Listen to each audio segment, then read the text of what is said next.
body reacts in a certain way, you're not going to fight that under stress. Okay, it's impossible. You've been doing the same thing for me 65 years. All right, for Jay, I don't know, 25, I don't know how it is. Oh, you're being too kind, only 44. Yeah, but your body reacts a certain way, and it will react a certain way. All right. So instead of trying to fight it, use it to your advantage. Okay, use it to your advantage. Learn where your bullets go when the guns turn sideways. Okay, and not straight up and down. And that muscle memory, building that is really important, because when it hits the fan and when this goes down, you have to be able to whatever it is, whether it's defending yourself, whether it is any occupation that you're in, the training, you're going to default back to what that muscle memory that you have is. And so having good quality, training, good muscle memory of those skills, that's going to go a long ways. And, talking about the muscle memory and skills and where everything starts, it starts with the basics. We got a lot of those classes coming up this year, don't we? We do. Speaking of the basics? Yes, starting out with the basics on April 29th is when officially our training schedule for 2023 opens up. And we start, that's only a couple Saturdays away. It is, right around the corner. Hard to believe. Hopefully this rain freaking stops. April 29th, we start out, we've got kind of a combo day, or depending on what you want to attend, we have a trauma care intro that day in the morning, and then in the afternoon we have practical pistol fundamentals. And I'll just hit that real quick. So the trauma care intro is basically taking the non-medically trained person and being able to provide them some life-saving skills with tourniquets, with chest seals, with emergency trauma bandages, going a little bit over the background of why we train this way, why we aren't as focused on your little first aid kit that you find in the back of your vehicle underneath the spare tire, but we really need to transition to something that's more applicable and saving lives because of urgent blood loss or other injuries. I hate to admit it, but put my ego aside, that a few years ago when Jay started teaching this trauma class, I'm a big firewood cutter. I burn firewood in the house and everything, and I never carried anything in my gear when I'm out chainsawing in the woods. Until Jay said one day, he said, don't you think a tourniquet would be appropriate in case that saw kicks back and cuts you in the leg and you have to put something on? It's like, boo, light bulb moment. It's like, holy crap. So now every time I go to wood in my chaps, I'm carrying a tourniquet, So you don't even think about it. It doesn't have to be gunfighting. It could be just out chainsawing or working in the garden, whatever the case may be. It doesn't take much to slip and cut yourself, and next thing you know, you're bleeding all over the place. Yeah, it's a great skill that a great class that we teach here. Those skills apply to, and I talk about this right in class. You think you're out on the farm, you're working with the tractor, you're in the shop, you're doing some woodworking, you're out out cutting firewood. There's a lot of opportunities for something to go wrong. So that trauma care intro is a great class that really goes over being able to save lives and being able to apply skills that are going to make a difference. Whether the person is 7 or 97, if they can understand this, if they can go through this, we're here to teach them how to be able to do that. The afternoon leads into practical pistol fundamentals. This is probably the only class that we teach here that isn't, I don't want to say isn't intense, because isn't probably related to actual defense. This is basic marksmanship techniques. It really is. And gear. So it's really important. So for the new shooter, the new person to firearms, that hey, I've during COVID we bought our first handgun because we wanted to be able to protect ourselves. We've never had any training, and starting out with just the basics of marksmanship, what equipment I want to buy. What this is, what this part of the training journey is going to be like. That was good last year. People showed up, was still in the box. They'd never even taken it out yet. Yeah, exactly. We've seen a lot of that. Same thing with our optics class. We had people show up. Hey, there's my optic. There's my gun. We're down on the bench and we're putting everything together and going over, how this functions. But it's a great introduction class to get that person started on the journey, because this isn't a hey, you take this class and you're done, and take the next class and you're done. This is a journey, much like a black belt in martial arts. It's not, hey, I got my white belt and then you continue through. Now I got to my black belt, I'm done. No, then you keep on training and you have the ability to teach back and train others. So this is a continual lifestyle. It is. He talks about continuous journey, and that practical pistol course, it really goes a long way, because in all our classes, having a proper holster, a proper belt, spare magazine pouch, means everything later on. So many people show up with some really crappy gear to begin with, all right? And through trial and error, right at the beginning in that practical pistol class, they're able to come back with good gear that actually works because they find out that's what's holding them back. So they're able to proceed on that journey and make progress where they wouldn't if they, you know, kept bringing that same crappy gear. So it's really good as far as that. So that class on the 29th, you can either take one or the other, or we've got it listed up on the website as a combo day where you can take both. You save a little bit of money there doing it that way. We got a whole list of classes up on the website. I guess we should have said the website at the beginning, but it's probably down below. That's your On the job. IT guy, I'm going to make IT it just guy, all of a you sudden know, poof. It's going to appear down here. Yeah. Our website, eastgrouptraining.com. If you click on the classes section, it'll take you right through to what classes that we have coming up. Want to hit on a couple new classes, and one of them is Critical Engagement Carbine. Now, this one's coming up in June. It's a 2-day class. And want to talk a little bit about what kind of what our thought process with that is, and why that's so important. We added that. Put me on the spot, right? You put me on the spot. I tell you, a lot of people go into the carbine nowadays. You know, if you've been around firearms long enough, or even law enforcement, military, the handgun was never made to stop people.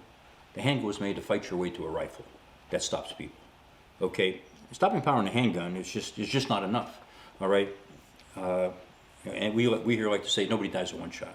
Okay, so it takes you more, but it's got to be done more quickly with the rifle caliber, all right, than it is with a pistol caliber. All right, we feel. Okay, and it's been proven on the battlefield in Iraq and Afghanistan. But our critical engagement carbine is learn how to run your carbine, all right, in a critical engagement. You know, people think it's all about the shooting, but it's also about, you know, working the gun.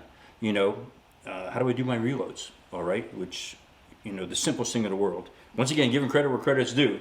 All right, Kyle Lamb was with Kyle Lamb one time. Kyle was with Viking Tactics, and way back in the day, I met Kyle way back when I was in North Carolina with the military. And student asked him in class, "How do you do your reloads?" Kyle, without missing a beat, said, "I take the empty one out and put a full one in." I said, "That has stuck with me. That makes the most sense because you're going to be in a position you're never going to be standing up on a range doing a speed reload. You're going to be face down somewhere trying to get your head shot off. So take the empty out and put a full one in." So critical engagement carbine is how to do that correctly, how to, you know, do reloads from wherever they're at on your body, okay, how to clear malfunction, all right, in a timely manner to get the gun back in operation, all right. Up close and personal, you might be at point blank range, back to 50 yards or whatever the case may be, all right, but it's got to be more up close and personal type shooting, okay. But how do I work through anything that might arise with the carbine? It's a little bit different than the handgun, all right, it's a little bit longer, okay, so it's just more challenging. So learning how to run the gun, like we have to say in the business, is vitally important. Okay, you got to run that gun proficiently, unconscious competence. You know, keep it running. That's the big thing. So that's a big part of that carbine. You're going to be doing a lot of work. Just you know, we're going to be shooting also, but you're going to be working that gun. So what else we got going on? Oh, we got this other class coming up July 29th. Right now it's EDC, Train Like It's Real. So we really didn't have a cool... EDC, everyday carry. Yeah, we probably should spell that out. We don't have a cool name for that one yet. We got lots of other cool names for our classes, but ultimately... Cool names really sell though, don't they? They do, absolutely. You know, people like cool names. If you got a cool name, they will sign up, not knowing what the hell it's about, but they will sign up for it. But this one, we wanted to focus more on the what this is going to teach you versus the name. This one, what we find is really important is the content that's coming at you, because Train Like It's Real. How many people, how many shooters out there show up to the range and they're going to take a class that's meant to be done from concealment? Hey, they're doing I don't know, a self-defense class, or we even see it with our overdrive classes. This is meant to be ran with a concealment garment, yet they show up with a, you know, outside the waistband with a full frame Gucci'd out pistol. 5-inch 1911. Yeah, I probably shouldn't pick on a couple of our guys that get real Gucci'd out because we love them, and you know, they're a great part of the family here at East. But nobody brings their concealed carry gun. Okay, why? Because they can't shoot it. But everybody shows up with guns they can shoot. Why? Because they don't want to be embarrassed. So instead of being embarrassed a little bit and learning, they choose to bring something they're not going to carry so they don't get embarrassed. So. Okay, so that's the whole everyday carry came about. Our goal is, hey, if you... And it's going to be from concealment. Absolutely. Yeah, we're going to make that mandatory. That's right in the description. It's from concealment. We do have a few restrictions with this, but you know, if you're carrying regularly, you run a SIG 365, guess what? That's what we expect. That, you know, that's up to you. If you're not going to be honest with yourself and in your training that you need to be able to train from concealment, you know, that's on you. But we want to make sure that we provide you good training that's realistic. Hey, you carry this every day. You need to be able to engage these threats from contact, fight your way off all the way back to, I think we were looking at 15 yards max. Yeah, not that far. It's all going to be up close, just like you would run into in a real situation, because you know, the situation gets, you know, far enough away. You know, well, you know, we don't even recommend hanging. We recommend a good set of Nikes or Brooks or Adidas, whatever your favorite running shoe is, and get the hell out of the area. Okay, I mean, that's the best option you have, is avoidance to begin with. Okay, so you don't have to get in a gunfight all the time. So we're taking it back maybe to 15, maybe only to 10. Okay, but it's going to have to be proficient with that firearm, all right, that you carry every day. Okay, that's, you know, that's really important. Last class we're gonna cover tonight is and talk Not that about. there is a lot more. Well, but there's plenty of classes. Our class schedule starts April 29th, and we've got classes right now through November 4th. The reason we have a lot of blank spaces between there is you know, that gives us space that we're already working with other clients. We have clients that we work with on a regular basis, but this also gives us the ability to put additional trainings in there for private training and schools that are looking to come through. We wanted to make sure that we have plenty of space for that as well. So, but the last class we want to talk about, this is a special one. This is invite only. We started this last year. It took over a year of planning before we got this one off the ground. A lot of thought had to go into that. It did, because a lot of moving parts in that class. we wanted to make sure not only did we do it safely, because there's a lot of moving pieces to this, but that we did it well. It met all of our core values, and we didn't sacrifice anything there. We're not going to sacrifice those core values to be able to deliver content, to be able to deliver training, and over a year to get this one ready. But Rapid Response, Cohort 1 was held last October, and it encompassed almost everything that we teach here at the range at some point. It did, and a little bit more. Like I said, it was the invite-only class. We had 10 really good shooters that had trained here before, and that were proficient because we were working in so close proximity through dry fire exercises, but then also going live with those same exercises with vehicles in the shoot house. You really had to have confidence in the person standing to your left and right and behind you. It took a little bit of screening on our part, and but it worked out really good, and the enthusiasm was off the charts.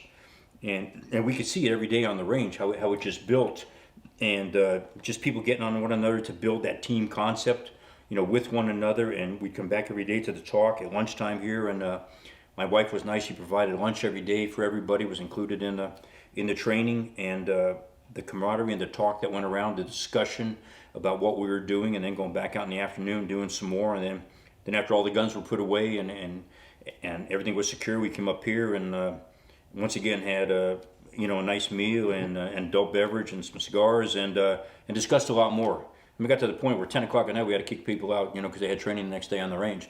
But the camaraderie was fantastic, the discussion was fantastic, and it really opened up a lot of discussion. And Jason and I have been talking about, and our other instructor Jeff, who's not here. I meant to mention Jeff. I mean, Jeff had some family problems, and you know, with some elderly parents that he's working through right now, and so he's not here right now, but had a lot of good training on the range, and looking forward to this year. Everybody's looking forward to coming back. We're looking to add a couple slots to it, and to push the envelope a little bit harder, like I said. But a great group of guys, wanting to learn, wanting to be pushed harder.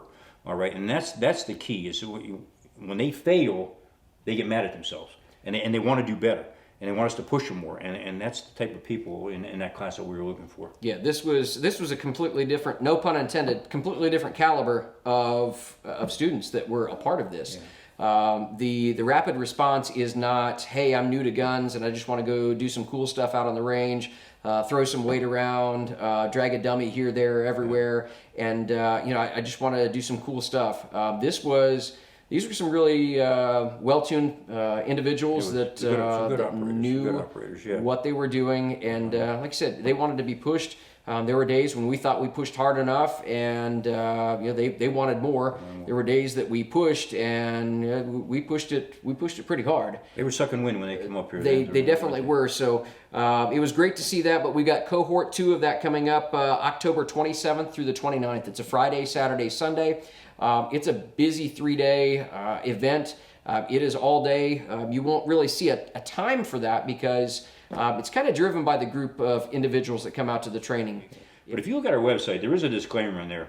It's ego check, I think, is what we have it listed as. It's an ego check on our website. So, if you look at our classes, it'll say right in there, physically demanding, mentally demanding, okay? Because we will push you not only physically, but mentally, okay? To the point where we've had quite a few people cry. We've had tears, guys. We've had guys have tears, okay? Same because, thing, so it's... but we try to keep it as real world as possible, okay?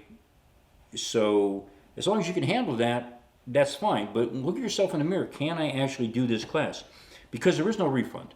If you sign up, you're telling us that I can do this. Okay, you have the confidence in yourself to do this.